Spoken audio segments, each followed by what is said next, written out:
우리는 야곱과 요셉의 삶을 통해서, 정확하게는 죽음을 통해서 어떻게 믿음의 조상들이 하나님의 약속을 붙들었는지를 지난 주일에 살펴보았습니다.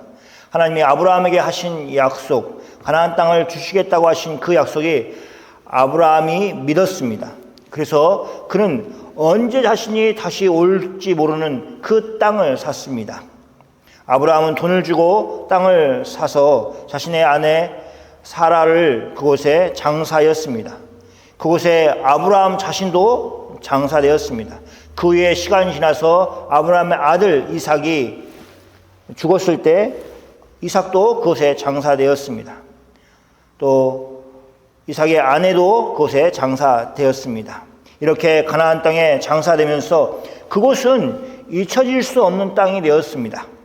심지어 야곱의 가족들이 가나안 땅의 기근으로 인해서 전부 애굽으로 내려가 살면서도 야곱은 죽기 전에 자신의 아들들에게 자신이 죽으면 가나안 땅에 있는 자신의 부모들의 묻힌 그 굴에 자신을 장사해달라고 유언하였습니다.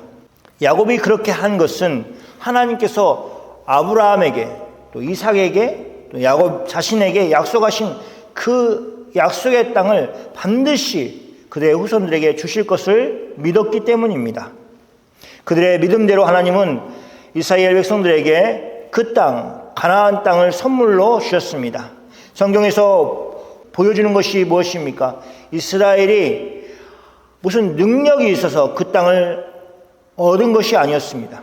심지어 그들은 하나님의 약속을 제대로 붙들지도 못한 채 애굽의 종으로 살고 있었습니다. 그런데 하나님께서는 그들의 조상 아브라함과 이삭과 야곱에게 하신 약속을 기억하시고 한 사람 모세를 부르셔서 이스라엘이 종살이하는 애굽에서 구원하여 내셨습니다.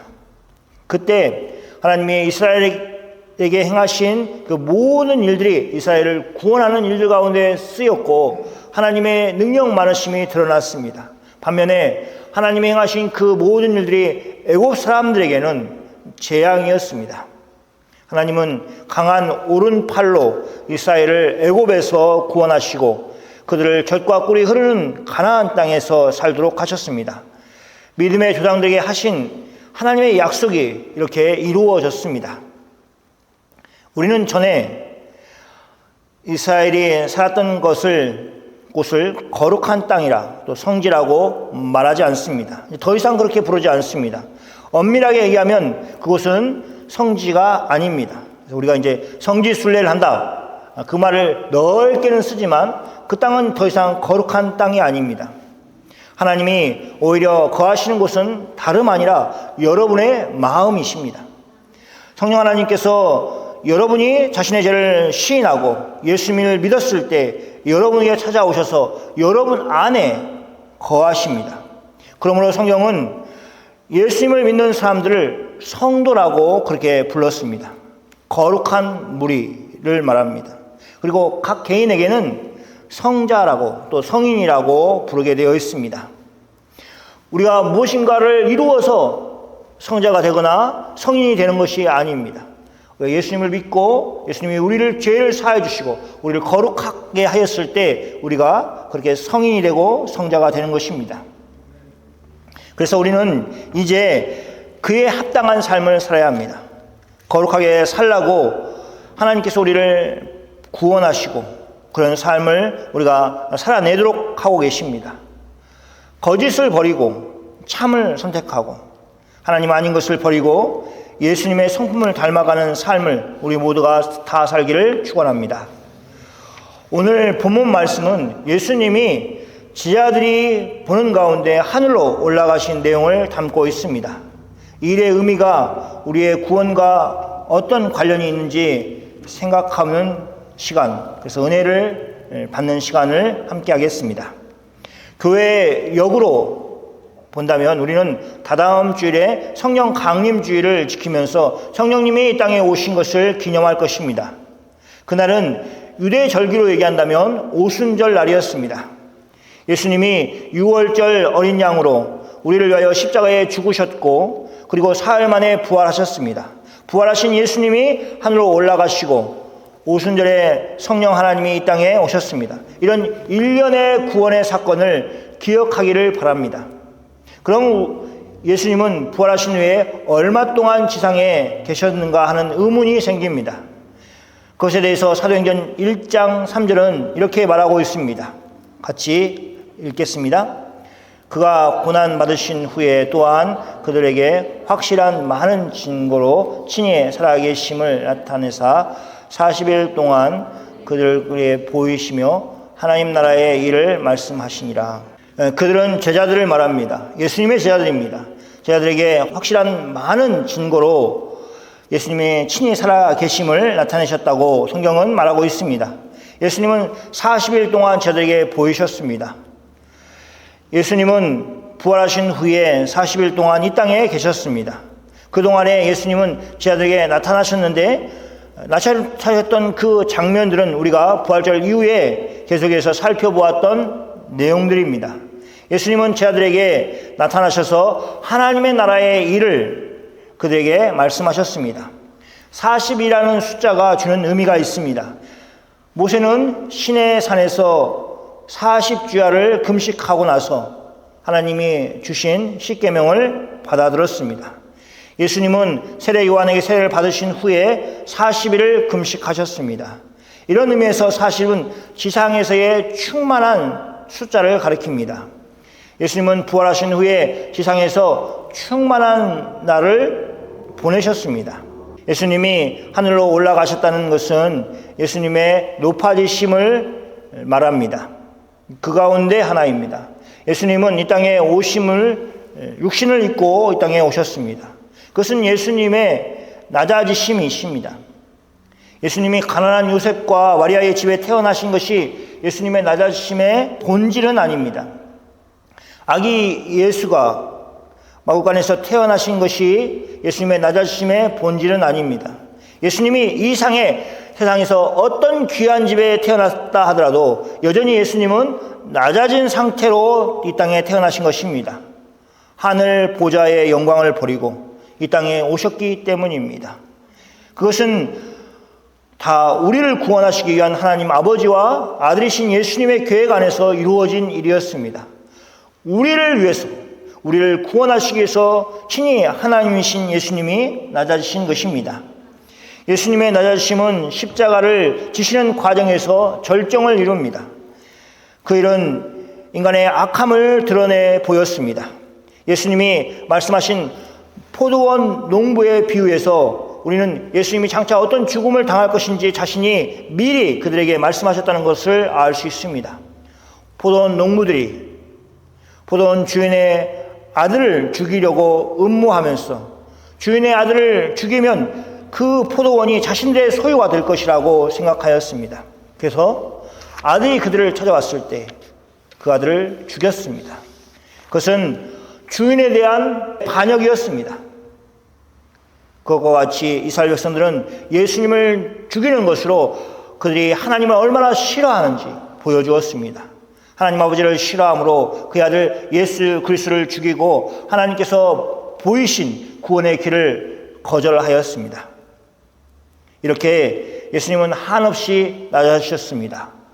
예수님이 그렇게 하신 것은 오로지 우리를 구원하시려고 하시는 것이었습니다. 그렇게 여러분과 제가 구원을 받았습니다.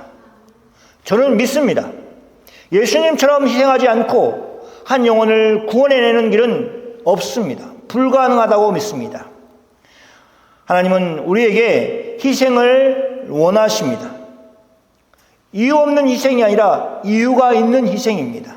바로 한 영혼을 구원하기 위해서 우리가 치러야 될 그 값이 있다는 것입니다. 그런데 한 가지 생각할 것이 있습니다. 그 희생을 언제까지 해야 하는가 하는 것이 우리의 문제입니다. 일방적인 희생은 그리스도인들을 쉽게 지치게 만듭니다. 사람이 지치면 그 일을 계속할 수가 없습니다. 그래서 자기 희생하는 것을 멈춥니다. 사람들은 자기 희생하는 것을 멈추는 것으로 만족하지 않습니다. 그리고 자신이 그것을 멈출 수밖에 없는 이유들을 찾습니다. 자신은 정당하고 남들의 잘못을 찾아내어서 그것으로 이유를 돌립니다. 그렇게 할 수밖에 없었던 이유들을 만들어냅니다. 과장을 합니다. 먼저 자신에게 말하여서 자신을 속입니다. 그리고 다른 사람들에게 말하여서 남들을 속입니다. 그러나 그것은 옳은 방법이 아닙니다. 우리가 참 정도를 건넌다는 것이 어렵습니다. 왜냐하면 쉽게 지치기 때문에 어렵습니다. 아무도 알아주지 않는 길을 걸어가기 때문에 그렇습니다.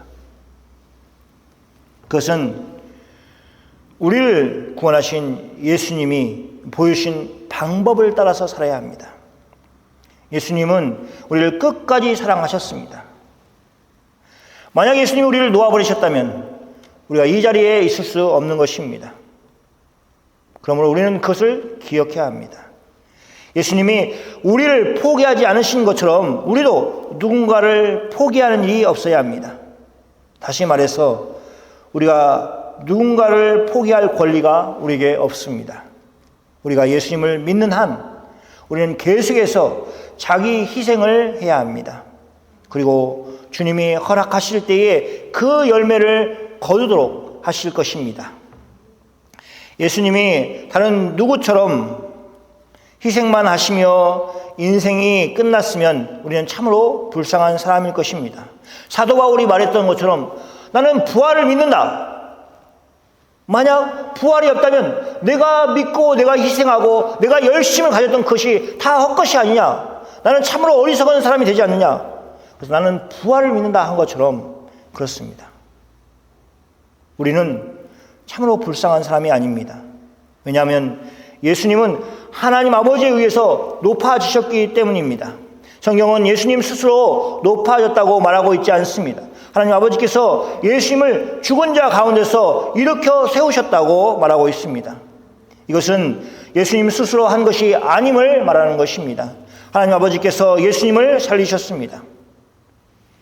그렇게 하심으로 예수님을 높이셨습니다. 예수님이 부활하신 것은 바로 예수님이 높아지신 것을 말합니다. 예수님은 그렇게 부활하심으로 높아졌을 뿐만 아니라 오늘 성경 본문에 나오는 것처럼 하늘로 올라가심을 받았습니다. 승천하셨습니다. 승천은 예수님의 높아지심을 표현하는 것입니다. 예수님은 제자들이 보는 앞에서 하늘로 올라가셨습니다. 그 말은 예수님이 더 이상 이 땅에 계시지 않는다는 것을 또한 말하는 것입니다. 제자들은 예수님이 이루시는 구원에 대해서 깨닫지 못하고 자신들의 나라가 언제 회복되는지에 관심이 있어서 예수님께 물었습니다. 그들은 아직도 예수님이 이스라엘을 회복하실 것이라고 생각하고 그 때에 대해서 예수님께 물었습니다. 예수님이 승천하시기 전에 제자들에게 말씀하신 것은 그들이 예루살렘을 떠나지 말고 아버지께서 약속하신 것을 기다리라고 그렇게 하셨음에도 불구하고 그러나 제자들은 그것을 이스라엘 나라의 회복으로 생각을 하여서 그 회복하는 때가 바로 그때인지를 예수님께 물었습니다. 그랬더니 예수님이 그들에게 그런 것은 제자들이 알 바가 아니라고 말씀하시고 제자들이 신경을 써야 되는 것이 무엇인지를 말씀하셨습니다. 첫째, 승천하신 예수님은 성령을 보내주실 것입니다. 8절 말씀입니다. 오직 성령이 너에게 임하시면 너희가 권능을 받고 예루살렘과 온 유다와 사마리아와 땅끝까지 이르러 내 증인이 되리라 하시니라. 예수님은 다시 한번 제자들에게 전에 약속하신 말씀을 언급하셨습니다. 그것은 바로 성령님을 제자들에게 보내주신다는 것이었습니다. 성령 하나님은 제자들에게 임하실 것을 예수님은 약속하셨습니다. 그것은 예수님이 승천하심으로 이루어질 일이었습니다. 예수님은 제자들을 떠나가시면서 성령 하나님이 이제 제자들에게 오실 것을 말씀하셨습니다. 예수님은 이런 일이 일어날 것이라고 말씀하시면서 먼저는 성령님이 제자들에게 임하시고 그리고 나서 제자들이 권능을 받을 것이라고 말씀하셨습니다. 그리고 이어서 예루살렘과 온 유다와 사마리아와 땅끝까지 이르러 예수님의 증인이 될 것이라고 말씀하셨습니다. 이것이 순서입니다. 이것은 사도들에게도 적용되고 이 시대를 살고 있는 모든 그리스도인들에게도 이 순서가 일할 것입니다. 무슨 말입니까? 예수님의 증인으로 살려고 하는 모든 사람들은 그 전에 성령으로 권능을 받아야 합니다. 그것은 성령님이 임하셨을 때만 가능합니다. 예수님의 제자들은 예수님의 분부를 지켰습니다. 그들은 예수님의 증인이 되기 위해서 예루살렘과 온 유다와 사마리아와 땅끝까지 먼저 나가지 않았습니다. 예수님이 말씀하신 것처럼 약속하신 성령님이 오시기를 기다렸습니다. 예수님이 말씀하신 것처럼 몇 날이 못되어 성령이 오실 것을 믿고 그들은 기도하면서 성령님을 기다렸습니다. 성령님은 하나님이시기 때문에 권능을 가지고 이 땅에 오셨습니다. 더 정확하게는 예수 그리스도께서 이루신 그 구원 사역의 그 열매를 가지고 성령님이 오신 것입니다. 이 땅에 있는 예수님의 제자들에게 임하셨습니다. 예수님은 성령님이 오셔서 제자들에게 능력을 주실 것을 알고 계셨습니다. 예수님은 그들에게 임한 성령님이 그들에게 권능을 주실 것을 믿었습니다. 예수님은 성령 하나님을 제자들에게 보내주시기 위해서 하늘로 올라가신 것입니다. 성경은 예수님이 이 말씀을 마치고 제자들이 보는데 올라가셨다고 그렇게 말하고 있습니다. 예수님이 하늘로 올라가시니 구름이 예수님을 가리고 보이지 않았습니다. 제자들은 예수님이 자신들의 눈앞에서 더 이상 보이지 않을 때까지 또 계속해서 서서 보고 있었습니다.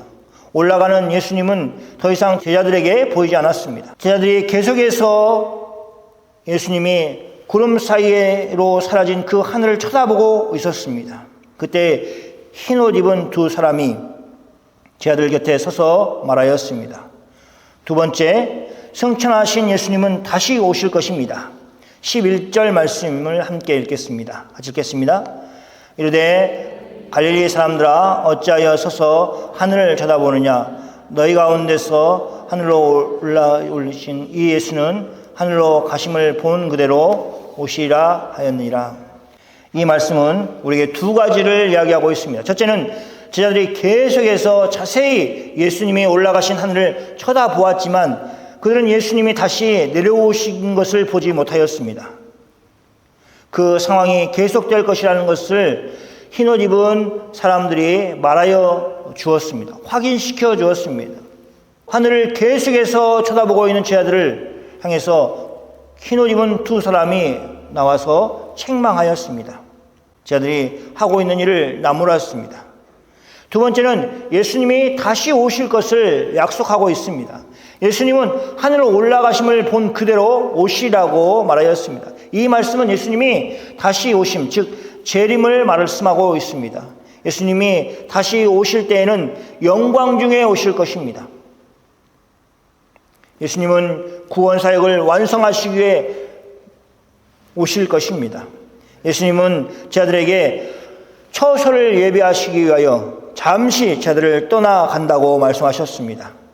예수님은 그 일을 하시고 다시 오실 것입니다. 그러니 오늘 예수님의 승천은 끝이 아니라 미래에 대한 약속을 우리에게 해주시는 것입니다. 여러분, 이 약속을 품고 사는 사람들이 되시기를 축원합니다. 예수님을 기다리는 사람으로 우리가 살아야 합니다. 예수님이 다시 오심을 바라고 사는 우리 모두가 되어야 합니다. 예수님이 다시 오신다는 것을 우리는 어떻게 알 수 있습니까? 그것은 예수님이 약속하신 성령이 우리에게 오신 것으로부터 알 수 있습니다. 이제 성령님이 제자들에게 임하셨고 교회를 세웠습니다. 성령님은 예수님이 하신 말씀을 생각나게 하는 역할을 하고 계십니다. 우리는 그 성령의 역사에 은택을 받고 살고 있습니다. 그 성령님이 예수님을 기다리는 모든 사람들에게 확신과 소망을 주십니다. 얼마나 지치는 일이 많습니까? 하지만 성령님은 우리에게 끊임없이 힘을 주십니다. 권능을 주십니다. 그래서 다시 소망을 가지고 인내하며 살 수 있도록 만들어 줍니다. 지치게 만드는 일들을 없애달라고 기도하지 마시고, 그런 일이 없으면 얼마나 좋겠습니까? 그러나 힘 빠지는 일들이 정말 많습니다. 그러나 그것이 아니라 우리가 구할 것은 성령의 능력을 힘입고 권능으로 살 수 있도록 구해야 합니다. 예수님을 기다리는 모든 사람들에게 절망하지 않을 만큼의 소망을 넉넉하게 성령께서 부어주실 것입니다. 세 번째는 승천하신 예수님은 하늘에서 다스리십니다.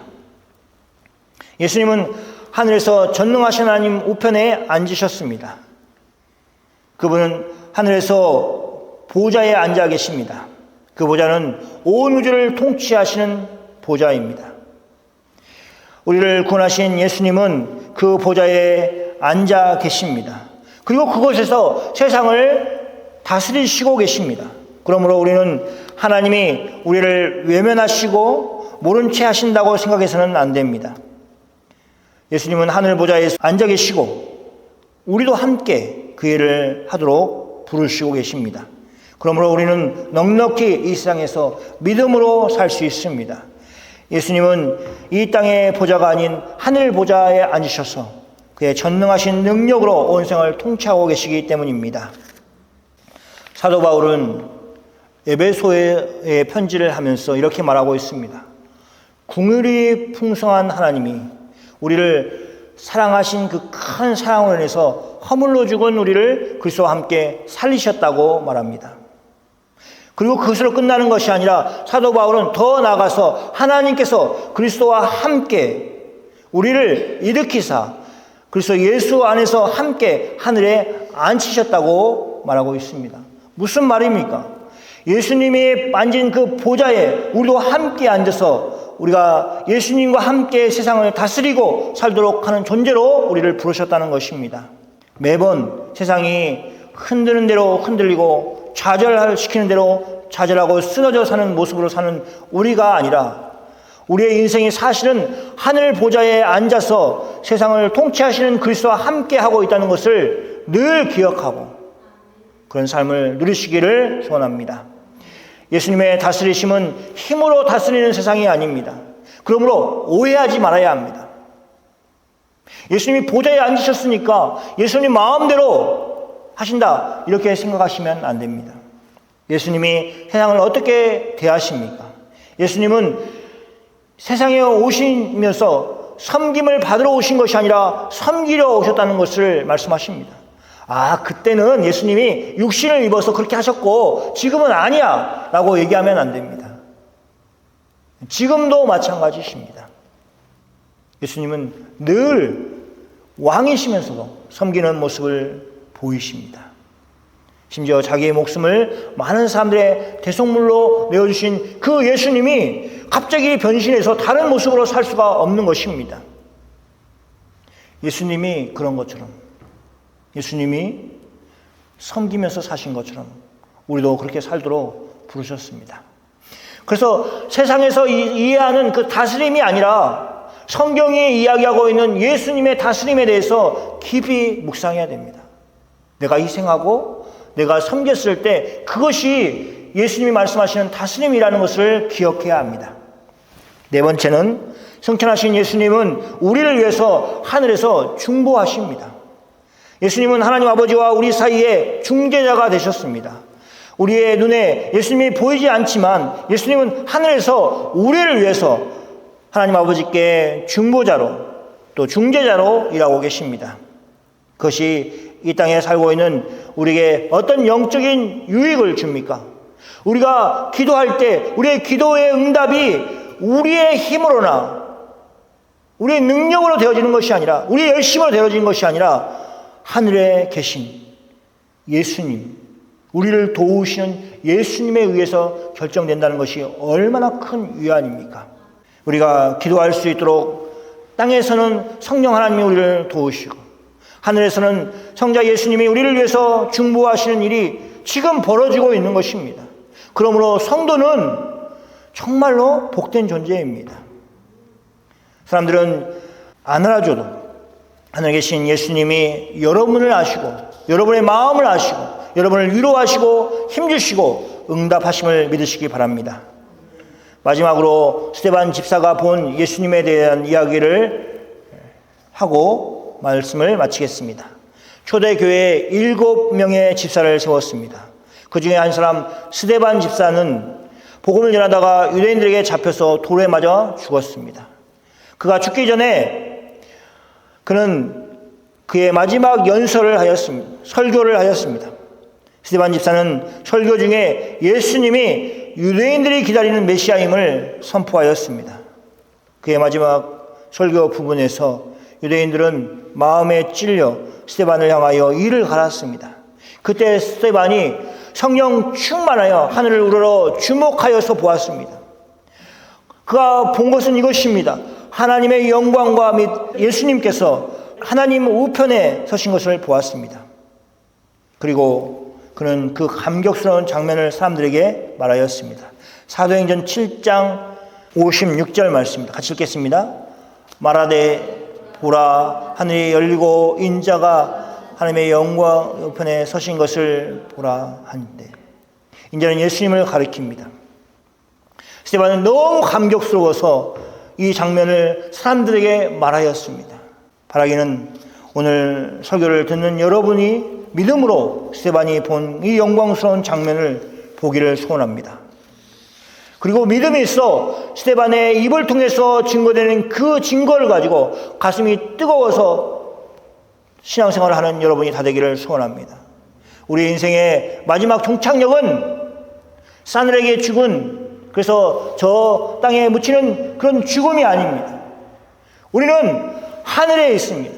우리의 종착역은 하늘에 계신 우리 주님이 계시는 그 하늘나라입니다. 예수님의 높아지심이 우리에게 은혜입니다. 예수님의 영광이 예수님 혼자의 영광으로 끝나는 것이 아니라 우리의 영광이 되게 하셨습니다. 우리는 그것을 기억하고 우리가 그 영광 가운데 살도록 부르심을 받은 것에 대해서 감사하며 살아야 합니다. 우리를 위해 죽으셨을 뿐만 아니라 우리를 위해 다시 사시고 하늘에 올라가신 예수님을 믿는 믿음 가운데 서 있는 우리가 다 되기를 소원합니다. 그 영광스러운 주님이 우리의 구원자이심을 고백하고 그에 걸맞는 신앙생활을 해야 하겠습니다. 하늘에 계신 예수님의 인도하심을 온전히 받으시는 은혜를 여러분이 다 누리시기를 축원합니다. 아멘.